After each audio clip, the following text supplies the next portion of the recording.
trabalhadoras, olá, trabalhadores. No nosso encontro de hoje, nós vamos falar sobre um assunto bastante interessante e muito importante, que é a jornada de trabalho. A jornada de trabalho foi uma conquista de luta de muito tempo da classe trabalhadora. E através dessa luta dos sindicatos, através da luta dos trabalhadores, foi possível estabelecer um limite de jornada. E esse limite está previsto tanto na Constituição Federal de 88, como na CLT, especialmente no artigo 58 e seguintes da CLT e lá no artigo 7º e incisos da Constituição Federal de 88. Nós temos dois tipos de limites de jornada em regra, para aquela jornada que abrange a maioria dos trabalhadores do setor privado. É a jornada de 8 horas diárias, o limite de 8 horas diárias de jornada e o limite de 44 horas semanais.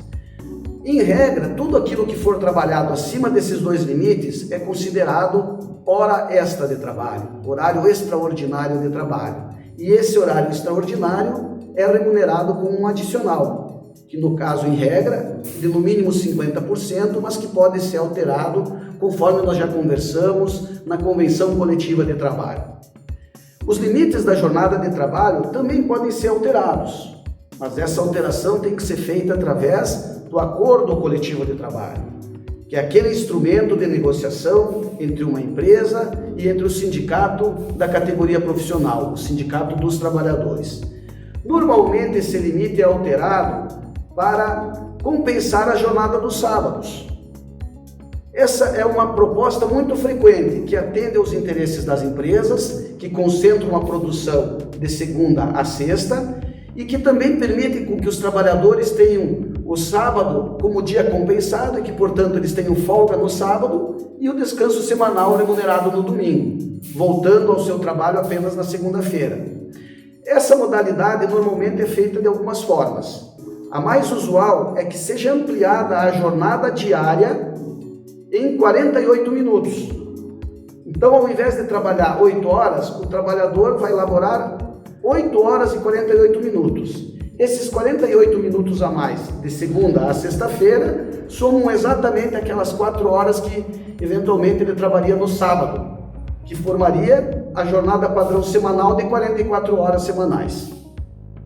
Também existem outras formas, por exemplo, eles podem trabalhar 1 hora a mais de segunda a quinta, que essas 4 horas de segunda a quinta servem para compensar o sábado. Nós temos algumas jornadas de trabalho que são jornadas espanholas, é conhecida como a jornada espanhola. Numa semana o trabalhador trabalha 40 horas, folgando o sábado, e na semana seguinte ele trabalha 48 horas, trabalha 8 horas no sábado. E na média fica mantido as 44 horas semanais.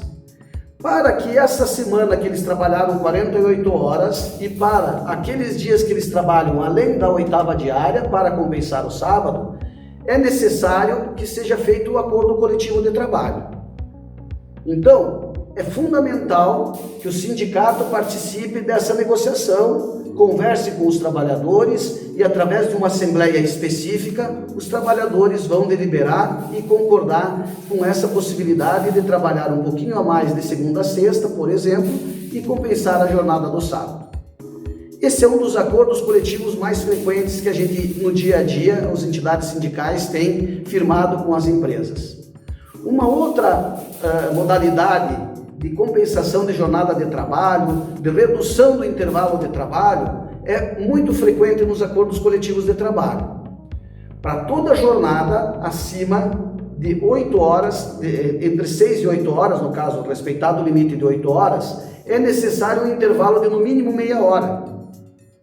Para que ele seja de no mínimo meia hora, é necessário que seja feito um acordo coletivo de trabalho, porque o artigo 71 da CLT estabelece: jornada acima de 6 horas deve ter um intervalo de no mínimo 1 e no máximo 2 horas.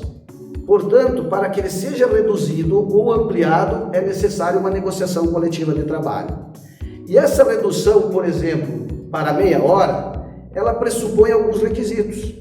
Que a empresa tenha um refeitório organizado, que a empresa forneça alimentação para os trabalhadores balanceada, acompanhada por nutricionista, E toda essa negociação e essa aferição é feita com o intermédio do seu sindicato de trabalhadores e também através de ato do Ministério, do extinto Ministério do Trabalho e Emprego, que hoje está vinculado à Secretaria de Trabalho e Emprego, que faz parte do Ministério da Economia. Portanto, para que as empresas possam reduzir o intervalo de 1 para meia hora ou ampliar o intervalo de 2 para 3 horas, é necessário uma negociação coletiva, é necessário um acordo coletivo de trabalho e, através desse instrumento, as empresas conseguem a segurança jurídica e são respeitados os limites que o trabalhador necessita para que ele possa, dentro de uma lógica de saúde e segurança de trabalho, ter respeitado o seu limite diário de jornada e ter respeitado o seu intervalo para descanso e alimentação. Nós temos também outras modalidades de acordos coletivos, que nas próximas semanas nós vamos conversar com os trabalhadores e explicar para os trabalhadores. E dentro da jornada de trabalho, nós temos a questão do intervalo interjornada, entre uma jornada e outra, que deve ser de no mínimo 11 horas.